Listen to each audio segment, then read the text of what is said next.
for switching on.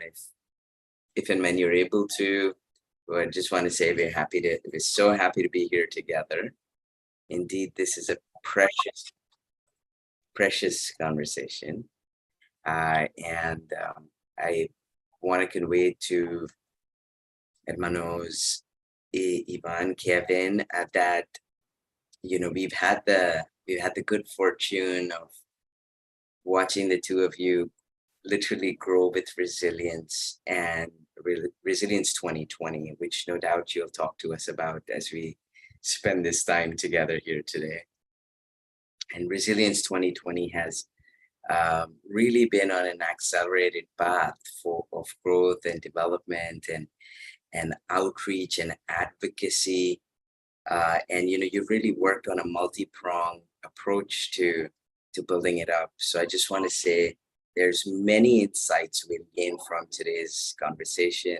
And needless to say, this is such a precious time to be inspired by you as we are every single day of our lives. So with that, I want to say a very warm welcome to both of you. Thank you for making the time for this discussion, for sharing your experiences, your insights, your wisdom as you've grown, and all the values that embrace your work. And I'd love to, at this stage, welcome everyone else in the family who joins us here in this room and then outside of this room via stream now or later to the POP Climate Leadership Conversations, a tribute to our chief mentor. This project aims to strengthen youth leadership and explore tactics that empower youth to take action and tackle the most pressing environmental issues faced globally. We are conducting a series of conversations on leadership strategies, recommendations, reflections, and examples, each focused on global leadership and a different pressing environmental issue. The initiative is designed and implemented as a tribute to our chief mentor, late Dr. R.K. Pachauri. Today, we have the pleasure and the privilege of speaking with Ivan and Kevin. They are indeed incredibly talented members of the POP family, very much residing at the heart of the family. And they will today share with us their experience in developing a beautiful initiative which will help us attain and achieve a resilient future for all. I'm absolutely thrilled to have this time together. Thank you so much.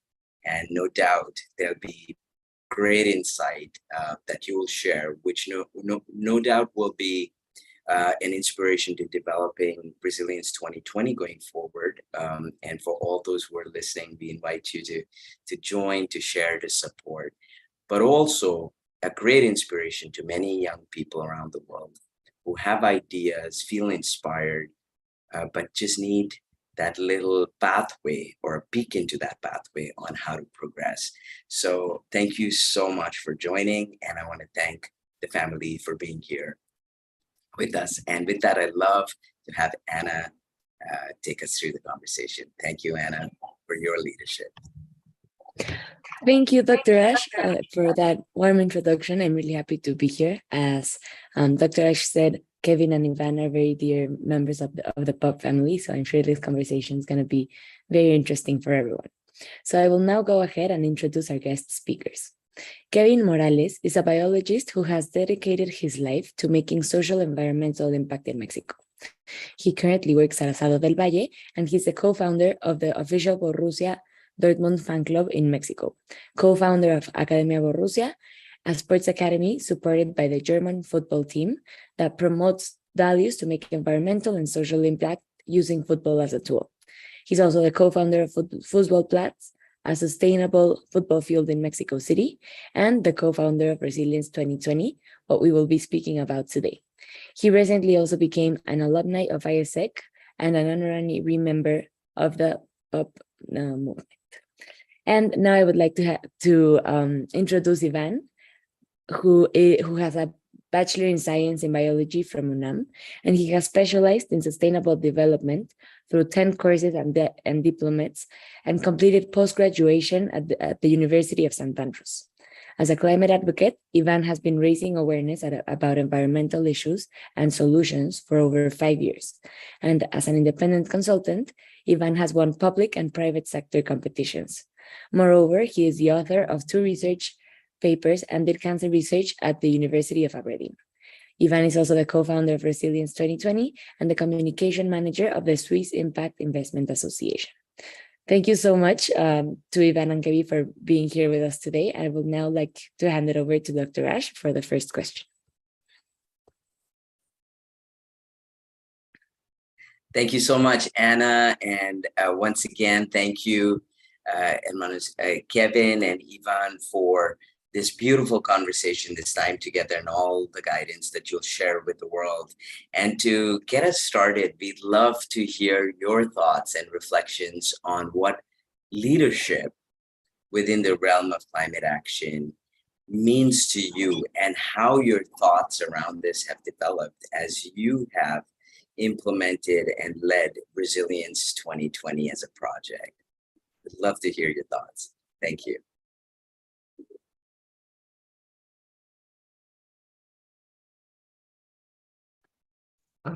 If I may, Ivan, I can start. So in my opinion, leadership comes to an idea that is not mine, but a person who I admire a lot. He's now not with us anymore. He's called Nelson Mandela. I'm pretty sure that you know him. And he said that a leader is a person who makes other leaders. So until you make others become leaders, then you become a leader. So in that case, that's my same idea of leadership. And with climate action, actually is really important, because one cannot make a struggle and try to face the world and the situation that we are facing now. It means to be in a group, and it needs to be massive. So a leader needs to make other leaders. If not, well, then the struggle won't be accomplished. And that's why we need to make movement, and that's why Pop Movement exists.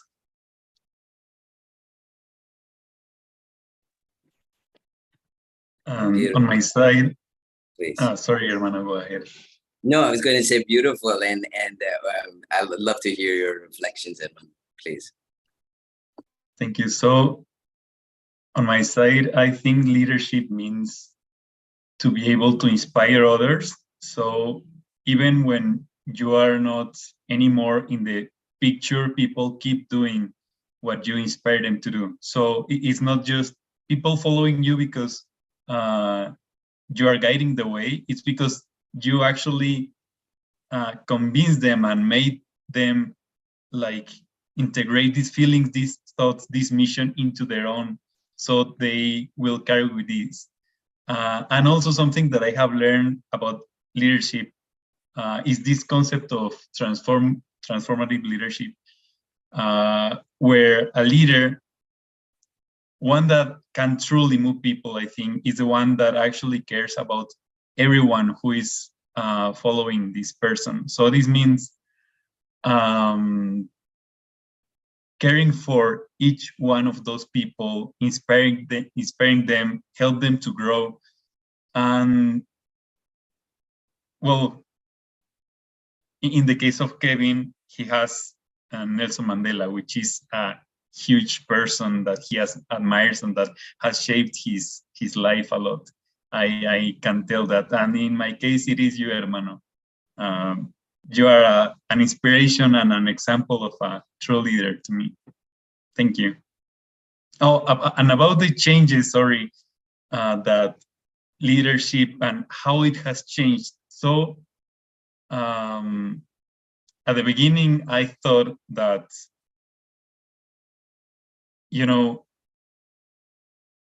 being like or leading in some way, co-leading is the right word. With Kevin, it will be I was just only seeing like the optimistic parts. So we now also are a team of more than 20 people, and I was always thinking, right, we need a multidisciplinary team to make this work. And I was only thinking, like, as we are a multidisciplinary team, we're going to have a lot of like assets, more contributions, and all of that. But I was not considering that also means different points of view, different worldviews and paradigms, which we're going to maybe not all the time aligns. So also being able to go through the project, the ideas, discussions, having these differences. I mean, in the end, they are enriching for the project, but that was something that I was not expecting. Wow, both of you have such profound thoughts, and thank you for the very kind words and the great honor. I am so excited to hear how your own vision and practice of leadership has evolved as you've grown as Resilience 2020. So 2020 because you started in 2020, and this is 2 years, more than 2 years hence. And in that time, no doubt, and I've had the good fortune of having at least a sliver of a peek into how the team has developed and grown. And you've got different skill sets and a lot of creative people. And no doubt that brings in different perspectives and ideas. And, so it's interesting to hear how your thoughts around leadership is embracing of those different perspectives than the different ideas that people have to share, and arriving at a common ground so that you can move ahead in unison. And I'm sure that as we continue with this conversation, there'll be much to learn about how you've grown as leaders yourselves in this process. So I just want to say this is great, great thoughts, and you're right about the idea of empowering people. And and when you have that team, you start doing it, right? Just like Hermano Kevin said also with Nelson Mandela's perspective, leadership is really about creating leaders, and that's when you become the leader. So right now you're in that position, and it's beautiful. I've seen how you've really sort of reached out to people around the world over the course of the last 2 years, and Resilience is no doubt a beautiful initiative, which we'll be hearing much more about. But I want to start off by saying thank you very much to both of you for sharing your thoughts, the beautiful words you've shared, and the spirit and the values that drive your work. And with that, I'd love to have Anna take us through the rest of the conversation. Thank you. Thank you so much, Dr. Ash. I totally agree. I really think these answers by Kevin and Ivan make us reflect, and they really give us a new perspective of what leadership is and how it can be looked at, right, from a more collaborative perspective. I would now like to hand it over to Komal, who will be helping us with the following question. Thank you, Anna. Thank you, Ivan and Kevin, for joining us today. And it's a great pleasure to have you guys. We have been seeing you like from last 2+ years, and we know that how much hard work you have done for growing Resilience 2020. So it's such a great pleasure to have you for this leadership conversation, which really means that how leaders are growing, and we have the examples with us here. So my question to you is, what are your future vision for to grow Resilience 2020, and how do you think that your work and experience aligns with your with Resilience 2020, so that you can achieve your whatever you have decided as per your vision and goal?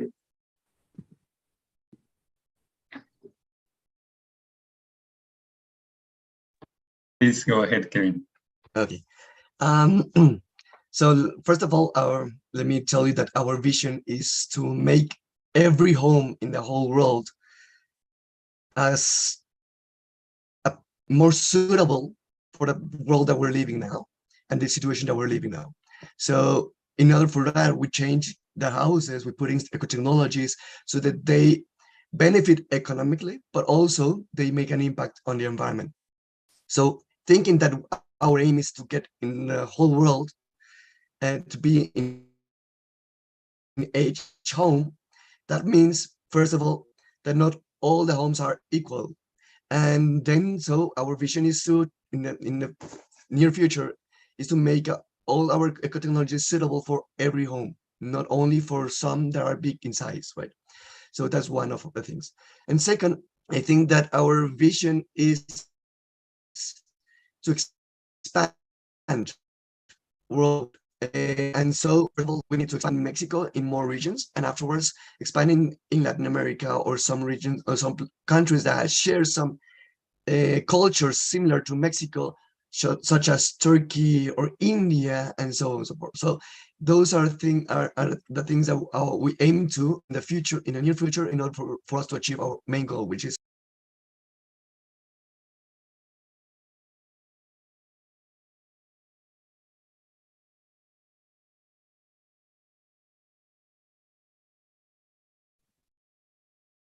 Thank you, Kevin. Ivan, would you like to add? Yes. So also part of our vision is to connect with other organizations, but also with individuals who are doing or interested in climate action, or whose companies, businesses, efforts in the end are promoting like human well-being and environmental well-being. So on our way, besides our own work, we are trying to, maybe we are going to connect with someone who is doing, I don't know. So there's an example, right, of this company who makes plastic bricks.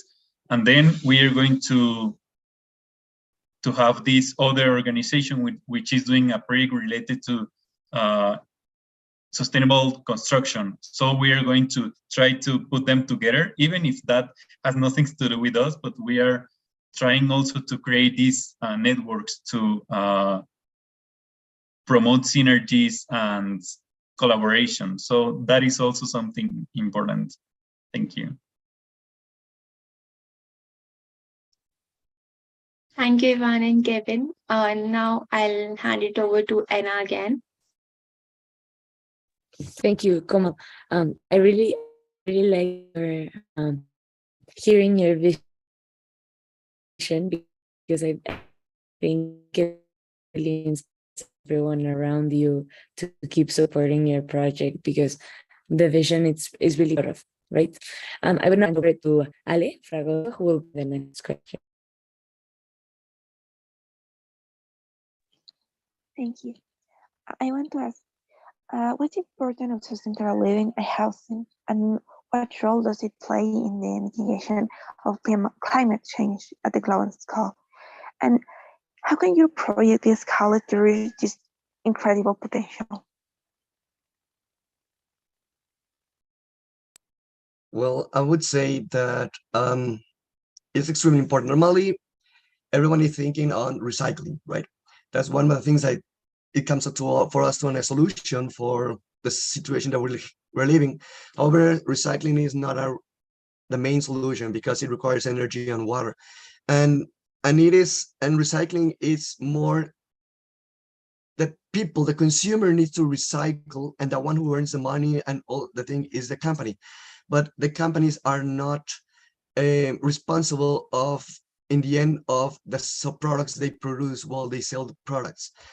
And by making the technology, selling the technologies and making more sustainable the homes, it makes the people gain again the power to make an impact, and not only enter into a model in which only benefits the company, and then the responsibility of the environmental impact gets for the people.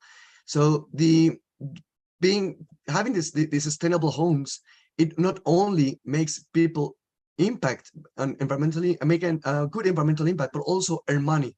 So and then see that everything that we're living now, I would say it is really hard the words I'm going to say, but everything that we're living now is a lie, and it's a lie from the system that we're living. So making each home be sustainable, it makes people realize that we don't depend on fossil fuel gas in order for us to cook, for example. And that's a lie that we have been living probably in the last 200 years, but that's not true. So it is important for the people to realize that many things, many solutions can come from home, and we can make a really big environmental impact and earn money from the process.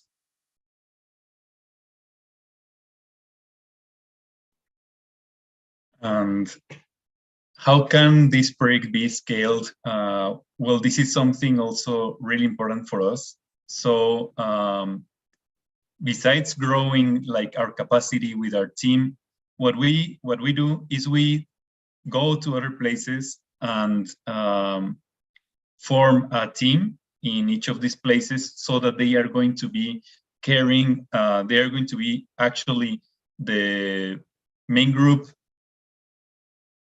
whose task is to make this project work in the area. I mean, they know, they have connections, they have the networks, they know people, they have contacts. So in this way, this is something really helpful for us, but also our idea is that people can grow with the project.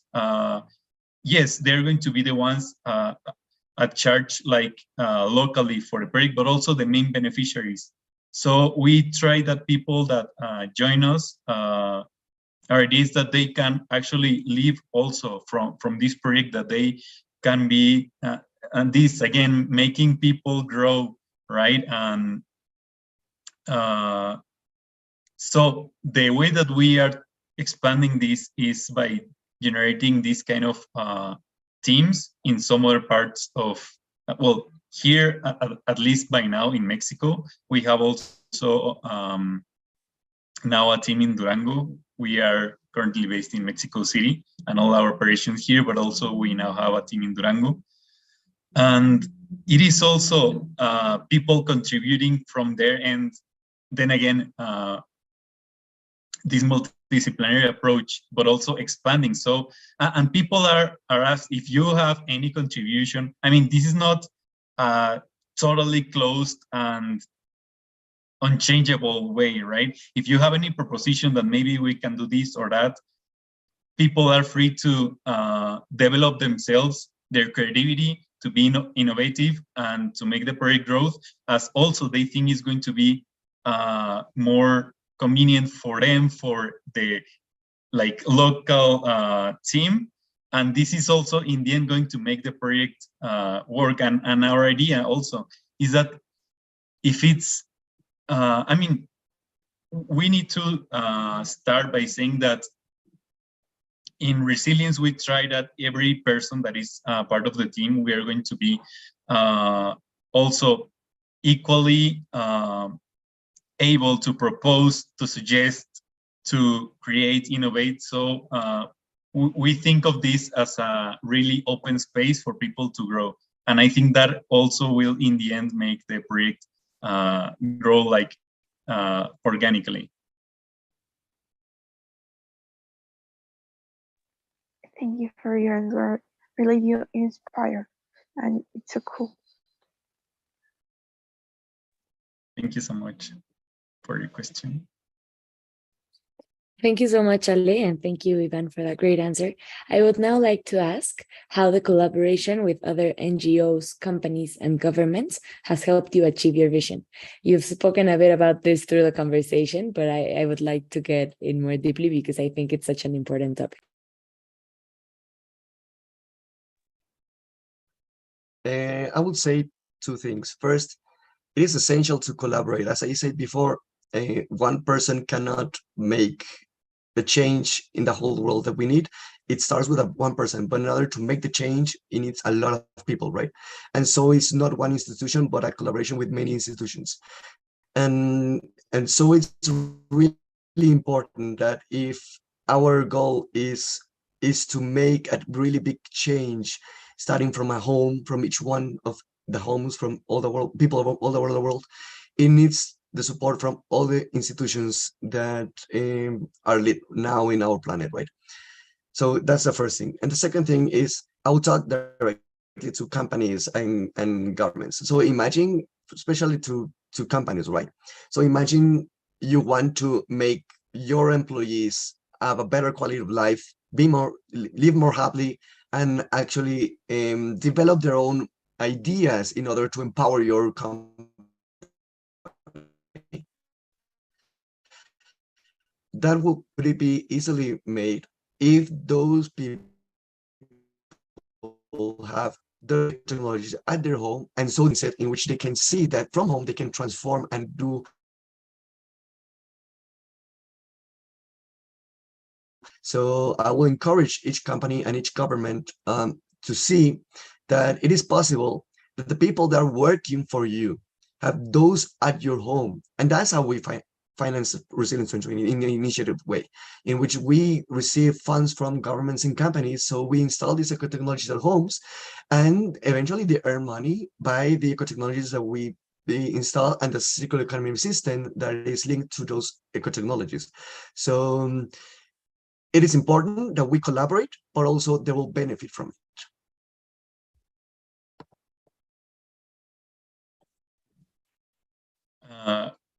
So we like to use the metaphor of the Mayan milpa here with us at Resilience, right? So the Mayan milpa is constituted by corn, beans, and quash. The thing is, so corn produces, well, you know, it's a really long stem. Then quash, its big leaves prevent soil erosion, and also the solar irradiation is not going to reach directly to the ground. And in the other hand, the beans are going to have these nodules in the ground which are going to fix nitrogen. So this is well, this is ancestral knowledge, but also this means that these plants are working together, and each one of them are putting something there for the others to benefit, and they can benefit from others. That's a complete synergy, and that's what we are looking for. So if our project can contribute to some others, as I was also saying before, then we're going to happily do that. And even, well, now I must say, even if those synergies are not going to have anything to do like directly with us maybe, but they're going to be contributing to our common goal, which that's like the reason why even if we are not closely related to whatever happens with those synergies and collaborations, that's still something important to us. So also it's promoting this kind of healthy relationships between companies. So it's not that we are ones against each other and we are competing and all of that. I think collaboration is what is needed to be able to tackle such a complex problem like climate change. And also about social stuff, it's going to be way easier and better to work as a team, like a huge team, as a huge, we could say family, instead of just competing and these kind of dynamics that have traditionally been followed and that have put the world in its current state. So yeah, for us, it's all about collaboration, creating alliances and synergies. And actually, the way that Resilience have came to be is exactly that, right? So like in the micro level, it is how we have built our team. So it's not like Kevin and I are biologists, so we have this background, this knowledge. Well, also Kevin, he has the background of international relations. But the thing is, we have this limited amount of knowledge and this field of expertise. And then we started inviting people to join the project. And then through these collaborations, through these synergies, we were able to grow. But not only that, like besides, and I should say even before that, we had an idea, but we didn't have any means. We didn't have any like team. And how we started actually growing, on one hand, it was through POPs, mentorship, guidance, and help. Like it has been crucial for our success. And in the other hand, Borussia Dortmund, which have provided us with funds, with also guidance, and this allowed us to start and to keep going. So we are, I mean, the fact that Resilience exists is totally a matter of collaboration, synergies, and this also selfless care for others and this willingness to support. So that's also a philosophy that we follow.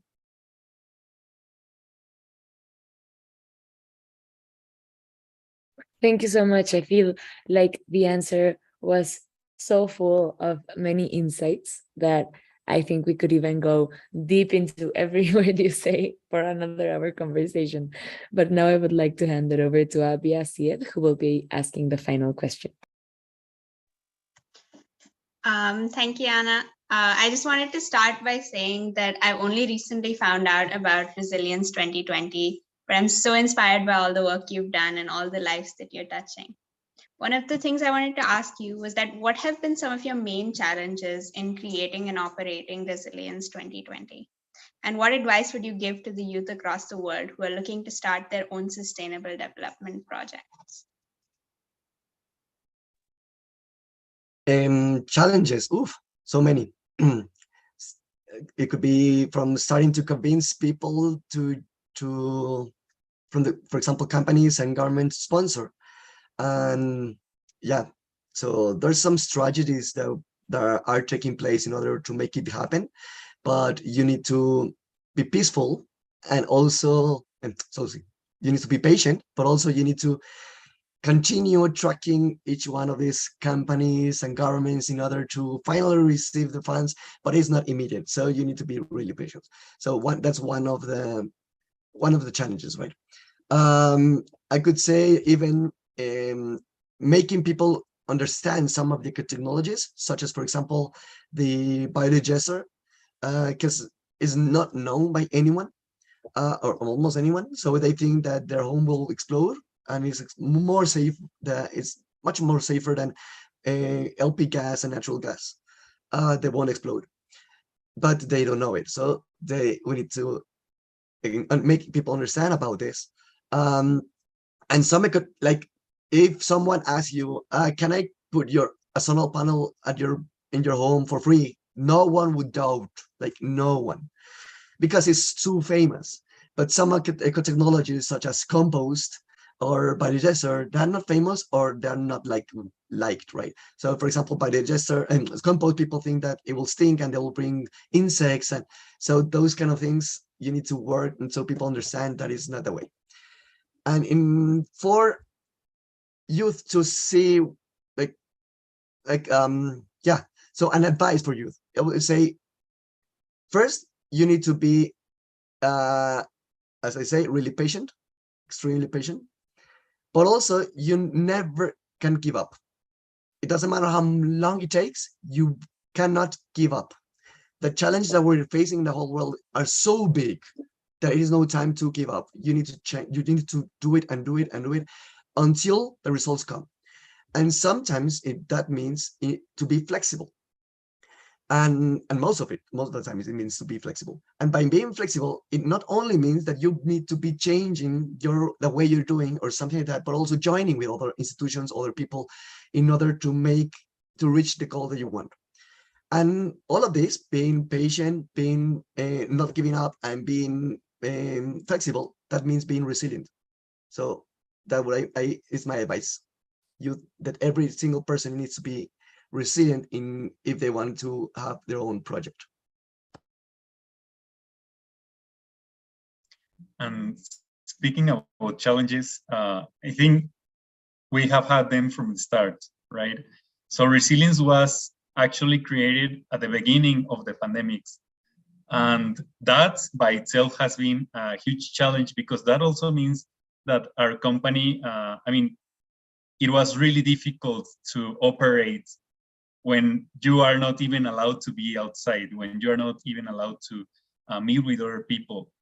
And well, actually that was specifically the pandemics is something that made us create this project. We needed to find a way into which families could get income without going out of their homes. So in a really safe place, become more autonomous, have these resources and these needs fulfilled, and also get money from that. So that's actually how Resilience was born. But that also means that we have all the restraints from the pandemic stuff like scenario, specifically like at the beginning, the first years were specifically challenging for that. And also we had to learn how to install the technologies, right? So maybe for the first one, like the biodigester, the company came and installed those, and we learned. And after that, it was these kind of exercises when we will do all of the work. So on the bright side, we now know perfectly how to do that. But in the other, it was quite challenging, and sometimes we will have these struggles, right? So for the biodigester, it sometimes needs these kind of pipes to be perfectly put together, and then we will put them in one way, and it was not the correct way, so we were struggling to make the pipes, like put them apart and then put them together again. So it was a process of learning, and also we have learned how to do it in a more efficient way. This is a learning process. And speaking of learning process, like my invitation for the youth will be to start as soon as possible, as soon as they or you can. You know, it's not, never is going to be too early. You can start and you will learn in the process. You just trust the process, you trust the people around you. That's also something important. Don't go, there's this saying, right? If you want to go fast, go by yourself. If you want to go for longer, go with other people, go with companies. So the invitation is for you to create a team, and as diverse as possible, so that you are going to have a lot of ideas. That means a lot of solutions, also somehow challenging, but I have also seen that with the CFR team, which I'm so glad to be able to mentor. They are a huge team with so many differences, but they're doing it great, and they have done a brilliant work.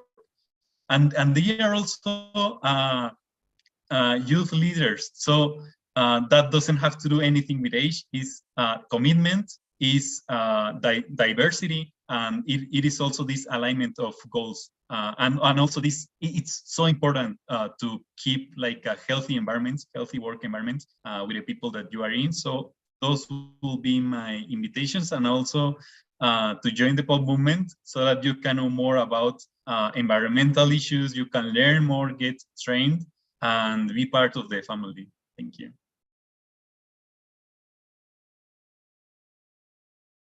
Oh, and also, if I may, if you are worried about getting funds, which all of us at some moment are, and just trust the process. You just do what you think it's correct.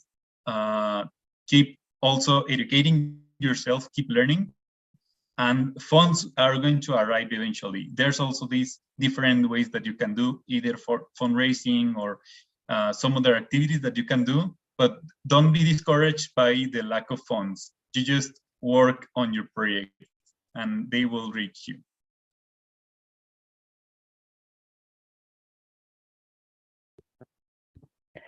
Thank you, Ivan and Kevin. I think there's so much to learn from you, and it's crazy how much you can teach us from 2 years experience, right? I'm looking forward to speaking to you in 5 years' time and replanting this question and seeing how much more you're going to be teaching us, because it's crazy how much you've learned in such a short amount of time. Right. And I really appreciate you sharing all your knowledge and your advice with us, because I'm sure this will not only inspire the youth leaders who are here with us today, but also everyone who gets a chance to chat with you or learn about your projects.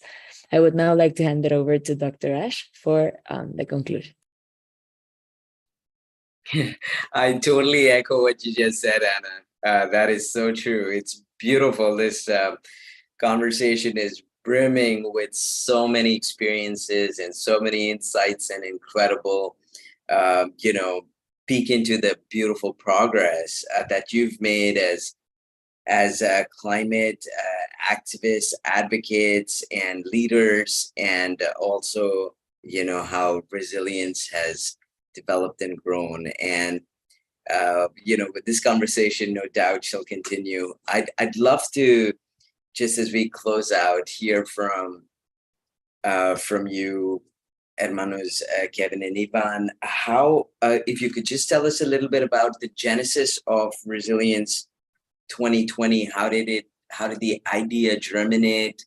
And what was it that sort of created the impetus for the idea? What you're hoping to achieve now in light of that, and also what you'd like to share as a message to all our listeners as we close out this conversation. I'd love for you to just share a quick reflection, please. Yes. Well, it all started obviously in 2020, but before we had different histories, Ivan and I, that made us connect, right? So we even met before, but we didn't talk to each other like more than 5 minutes or something like that. I didn't even remember that talking before, because we've met on the university. He remembers, I don't.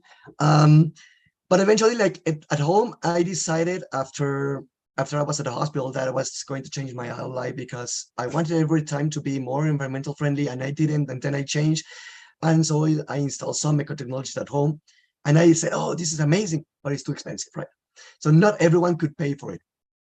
And then I went to the World Sustainable Development Forum, where I met Ivan, and he even invited me without knowing me for sure to his home. And so we shared some ideas, and this was one idea, right? Oh, eco-technologies can save the world. Oh yes, but the economy model it wasn't that sustainable, so it needed something else. So after the World Sustainable Development Forum, we've met in a cafe in Mexico City, and he got the idea because of his background, right? See, all the biology background and all his study he made in Europe. And then he said, okay, why don't we use the products and integrate them into a circular economy system? And that was it. So put eco technologies for free, so that it won't be like the people won't say, okay, I can't have it at my home because I don't have money. No, we install it for free. But then we need a return on investment, and quickly, because the world needs it, right? And then comes this circular economy model, in which we integrate as products, and so we earn back some money, so we can install more eco technologies faster. And that was amazing. And it happened during pandemics, because there was a need, well, actually 3 needs. First, everyone that is fighting through the climate action, we know that the pandemics, yeah, it was a really bad impact. That there was an economy situation back then, but we know that the climate change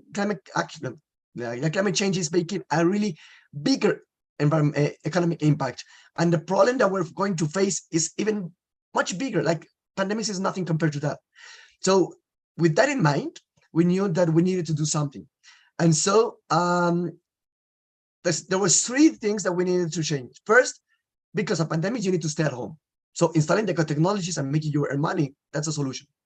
Second, we need to make money, because everyone is facing an economic crisis, and the environmental impact that economic impact that we're going to face through climate change will be bigger. So make money, make people earn money, make resilience get money, make everyone earn money. So that's the circular economy system, like, makes it happen. And third, make an environmental impact in order to prevent the climate change impact that we're going to face. And so all of the system makes it happen. So that was the initiative idea of Resilience 2020, and that wouldn't be happening without POP movement. POP movement that made everything happen through the POP conclaves. That's how the ideas came, and how we share experience, and how we make connections. And like right now, Resilience 2020 is what it is thanks to POP movement.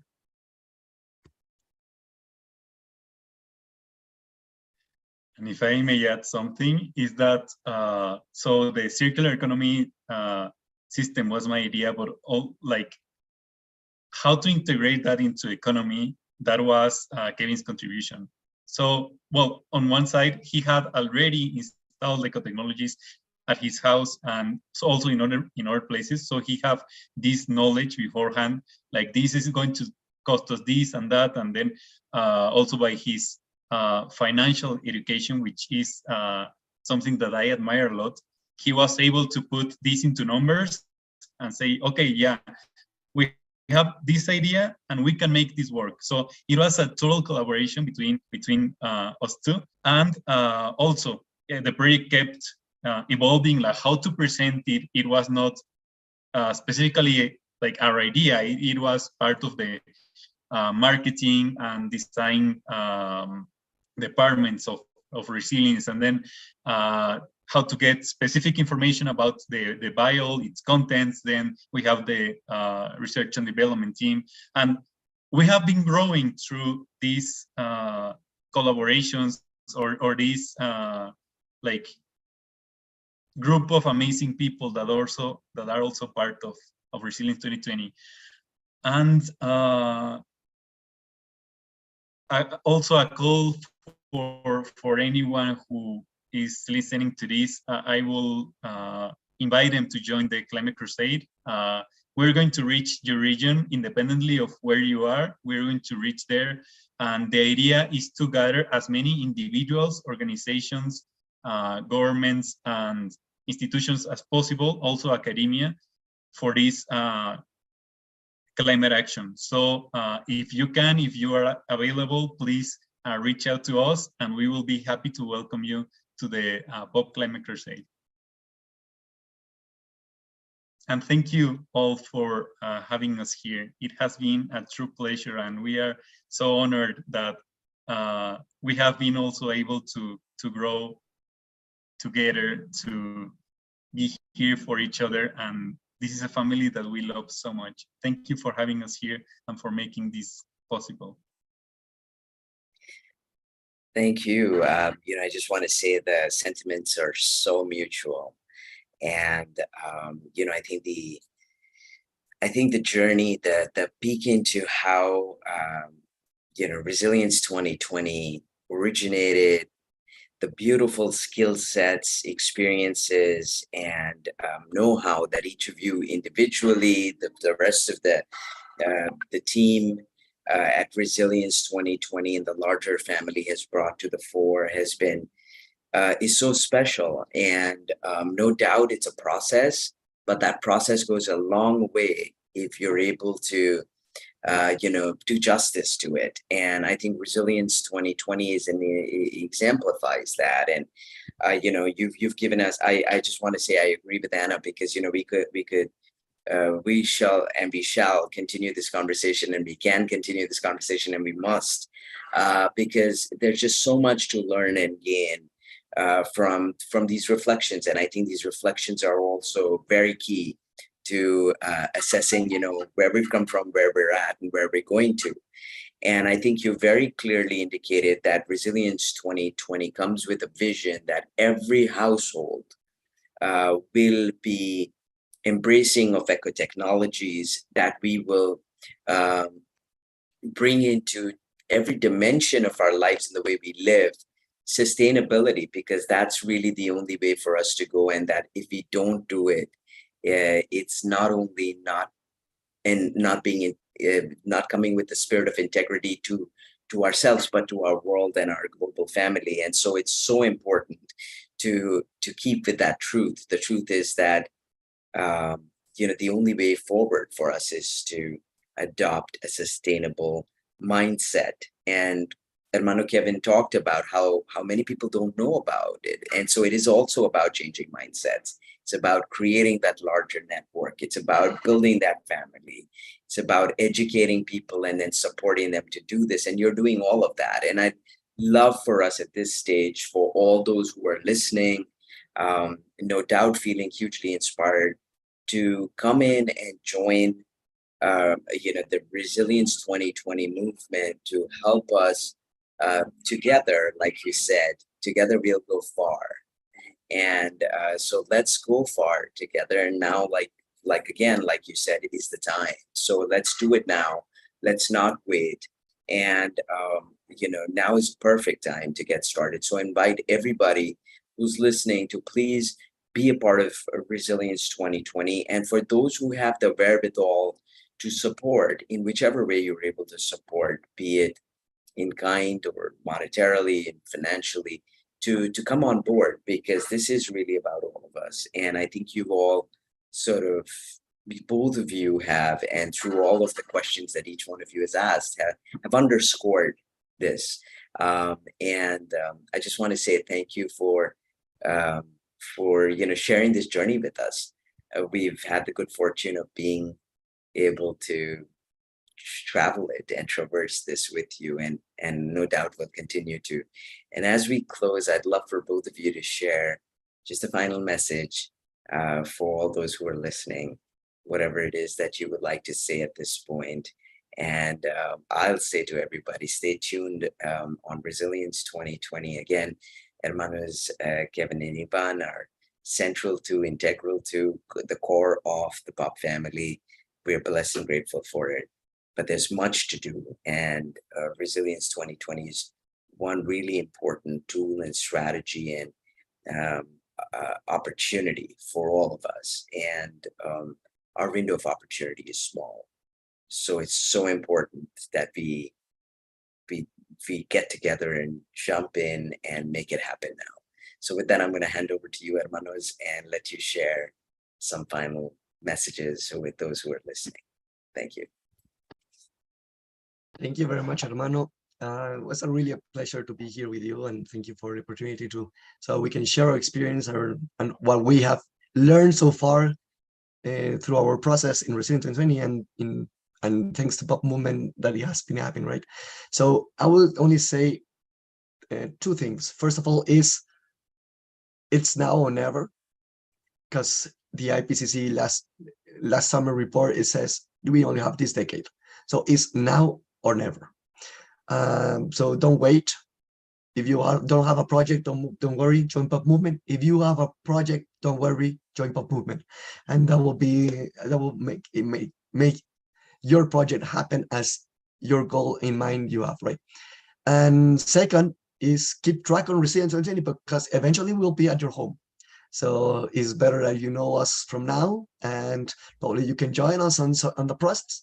But if not, make sure you'll be sure that someday we'll reach your home. So follow us, probably in POP movement we have all our information of Resilience 2020, but we'll share it as well surely, so you have it. But it's easy. Resilience 2020, you can find us in Instagram, in Facebook, right?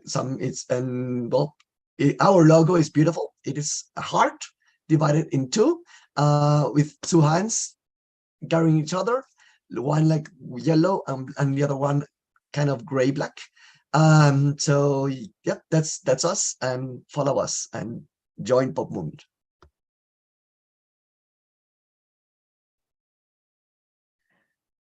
And well, my invitation is for people to support each other, and not necessarily on the environmental.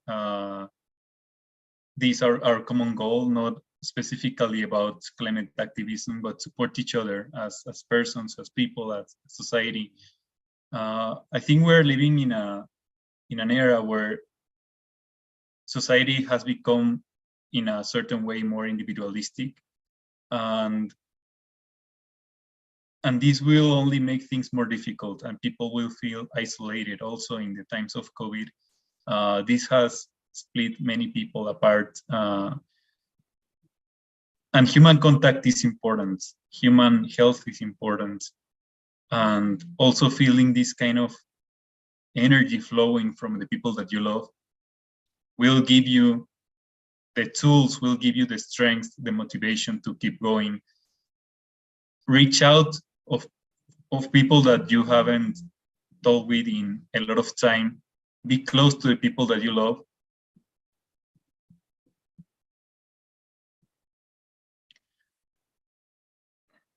And don't lose hope.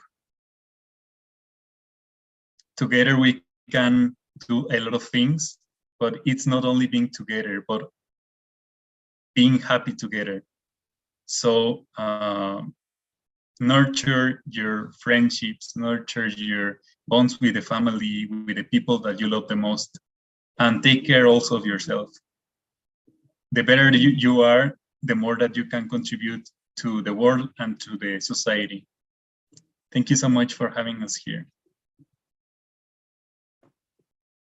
Thank you for your beautiful thoughts and for sharing your details too, so that people can reach out. And I just want to say once again that you exemplify resilience, and resilience is the way forward. So I'm going to ask everybody to please be part of this very important initiative. And like you said, during the COVID pandemic was when you were born, and you know, you prevailed, and you shall, and we shall.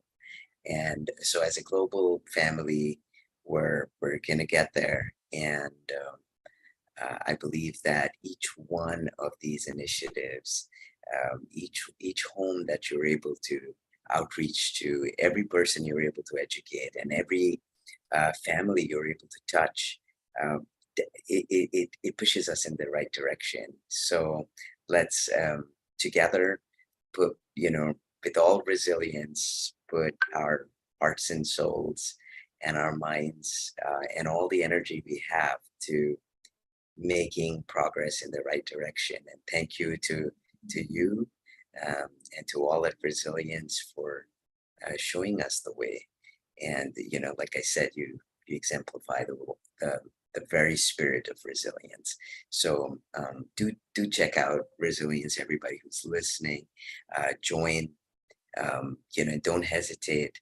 If you reach out to Kevin and Ivan, they'll guide you on how to be able to embrace the technology that is out there. It's available, and that's our great blessing.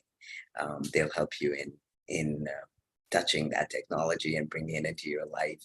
And I want to also thank Anna, Komal, Trisha, Ale, Abia, Dr. Norma, and everybody else who's a precious member of our family for making these conversations happen. I think these are great opportunities for us to talk, learn collectively, and reflect and grow together. So thank you very much once again. This has been so special. Before we close, we'd love to get a picture, which no doubt we'll share with you. And so for anybody who has their camera off, if you can turn it on. If you can't, don't worry, we'll still capture, and we'll share a link to the conversation as well. And I just want to convey my love, my gratitude, and my admiration to both of you, hermanos, to Resilience, and to the whole family. Bless you all, and I love you so much. Thank you. Thank you. I love you so much too, hermano. And thank you for having us here. And thank you all for being here and for making this possible.